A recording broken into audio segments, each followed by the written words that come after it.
10월 6일 월요일. 밥상머리의 회복. 오늘날 우리 사회가 안고 있는 큰 과제 중 하나는 세대 간의 간극입니다. 그 이유 중 하나는 너무나 빠른 사회적 변화에 있습니다. 일제강점기와 전쟁, 산업화와 민주화, 그리고 IT혁명과 글로벌화까지 한 세대가 감당하기에도 벅찰 만큼의 변화를 우리 사회는 불과 몇십 년 만에 모두 겪었습니다. 60대 이상 세대가 공통적으로 기억하는 경험 중 하나가 있습니다. 바로 밥상머리 교육입니다. 과거에는 온 가족이 둘러앉아 식사하며 어른들은 삶의 지혜와 경험을 이야기했습니다. 그 자리는 단순한 식사가 아니라 조부모와 부모가 다음 세대를 이끌어가는 중요한 교육의 장이었습니다. 자녀들은 어른의 이야기를 들으며 삶의 길을 배웠습니다. 그러나 지금 우리의 밥상머리는 점점 사라지고 있습니다. 특히 바쁜 일상 속에서 가족이 함께 식탁에 둘러앉는 일이 줄어들면서 세대 간의 대화와 배움의 기회도 잃어가고 있습니다. 추석은 온 가족이 다시 모이는 귀한 시간입니다. 이 명절의 밥상머리는 더 이상 한 세대가 다른 세대를 가르치기만 하는 자리가 아니라 서로 배우고 존중하는 자리가 되어야 합니다. 조부모의 지혜와 부모의 경험, 자녀 세대의 새로운 생각이 함께 나눠질 때 세대 간의 간극은 좁혀질 것입니다. 오늘의 말씀. 집에 앉았을 때에든지, 길을 갈 때에든지, 누워있을 때에든지, 일어날 때에든지 이 말씀을 강론할 것이며, 오늘의 만나. 가족이 함께 모여 이야기를 나누는 밥상머리를 통해 세대 간의 지혜가 전수되는 은혜를 경험하십시오.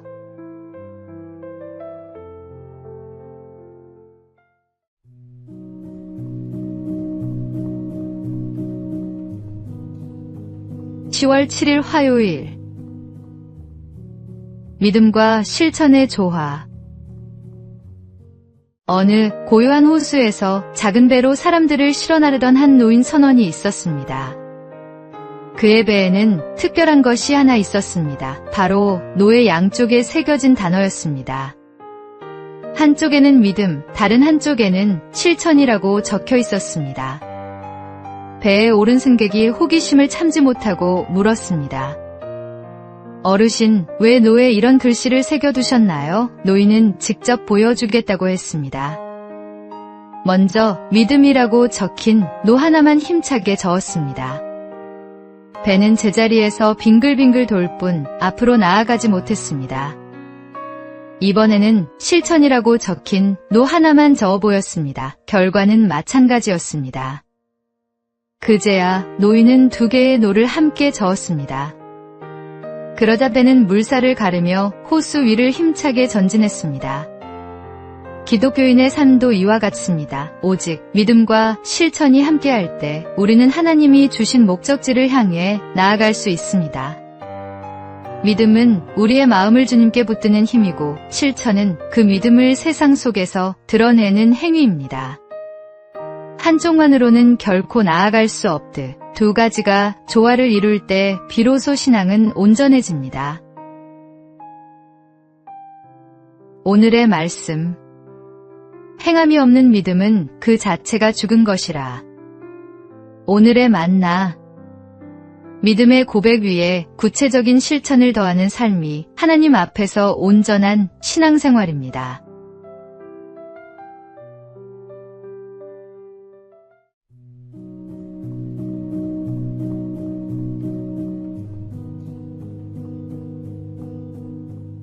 (10월 8일) 수요일. 샘파이어의 메시지. 샘파이어라는 식물이 있습니다. 이 식물은 바닷가 절벽에서만 자랍니다. 바닷물 가까이 있지만 파도가 직접 덮칠 수 있는 곳에서는 결코 자라지 않습니다. 바람이 거세게 불어 바닷물이 튀기는 곳은 견디지만 바다에 잠기는 곳에서는 살지 못하는 것입니다. 어느 날 배가 난파되어 해안가로 밀려온 선원들이 있었습니다. 거친 파도에 휩쓸릴까 두려워 절벽을 힘겹게 기어오르던 중 한 선원이 바위 틈에서 자라는 샘파이어를 발견했습니다. 그는 환성을 지르며 외쳤습니다. 우리는 살았다. 샘파이어가 있다는 것은 이곳이 파도에 완전히 잠기지 않는 안전한 지대라는 뜻이었기 때문입니다. 그 식물 하나가 그들에게 안도의 표시, 생명의 표지가 된 것입니다. 우리의 신앙도 이와 같습니다. 삶의 파도가 몰려와 때로는 우리를 흔들고 위협하지만 예수 그리스도 안에 있는 자는 결코 덮이지 않습니다. 세상은 우리를 삼키려 하지만 주님의 품은 안전한 피난처입니다. 그 품 안에서 우리는 다시 일어설 용기를 얻고 끝내 생명의 길을 걸어가게 됩니다. 오늘의 말씀. 여호와는 나의 목자시니 내게 부족함이 없으리로다. 오늘의 만나. 삶의 폭풍 속에서도 그리스도 안에 머무르는 자는 절대로 침몰하지 않는다는 확신을 가지십시오.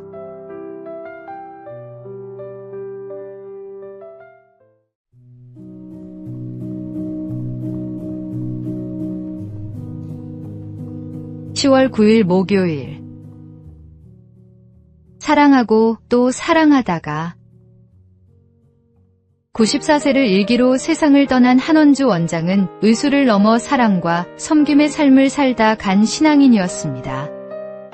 그는 독립운동가이자 의사였던 아버지의 신앙과 섬김을 이어받아 산부인과 전문의가 되었고 미국 내과 자격까지 취득하며 넉넉한 삶을 누릴 수 있었습니다. 그러나 사랑하는 남편의 갑작스러운 죽음은 그녀의 삶을 송두리째 바꾸어 놓았습니다. 깊은 슬픔 속에서 기도하던 중 마음속에 울림 같은 음성이 들려왔습니다. 내가 지금껏 얼마나 부유하게 살았는지 아느냐? 이제는 내 도움이 필요한 사람들을 돌아보아라. 그때부터 그녀의 발걸음은 낮은 곳으로 향했습니다. 큰 병원을 접고 의료선교 병원으로 자리를 옮겨 30년 넘게 환자들을 돌보았습니다.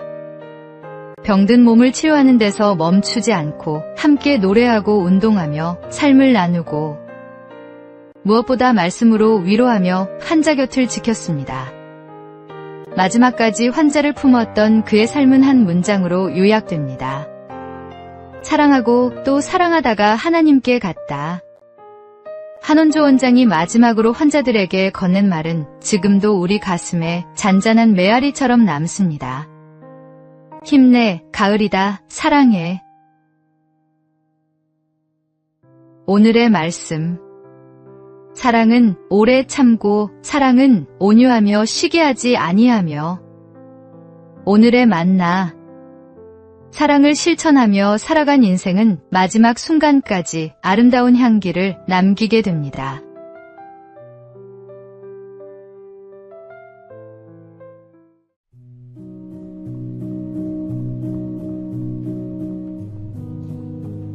(10월 10일) 금요일.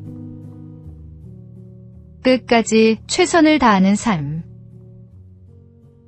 판소리의 대중성을 이끌며 우리 시대의 거목으로 자리 잡은 박동진 장로는 16세 소리를 시작했지만 그 길은 결코 순탄치 않았습니다. 25세 목소리가 망가지자 그는 절망 끝에 약을 먹고 자살을 시도하기도 했습니다. 그러나 이 몸이 불구가 되더라도 명상만 되면 원이 없다는 집념으로 산속 토막집에 들어가 100일간 고독한 싸움을 이어갔습니다. 하루 2~3시간만 자고 나머지는 온몸을 던져 소리에 매달렸습니다. 목이 쉬고 몸이 부어 죽음에 이를 지경이었지만 그의 마음속에는 끝내 소리꾼으로 서고자 하는 불꽃이 타오르고 있었습니다. 그 치열한 집념 끝에 그는 마침내 명창이 되었고 인간문화재로 지정되는 영예를 얻었습니다. 노년에도 그는 복음을 담은 판소리, 예수전을 공연하며 새로운 도전을 이어갔습니다. 85세의 고령에 감기까지 겹쳐 공연은 끝내 중단되었지만 퇴장하는 그의 뒷모습을 향해 관중들은 우레와 같은 박수를 보냈습니다. 이유는 단 하나였습니다. 그가 끝까지 최선을 다했기 때문입니다.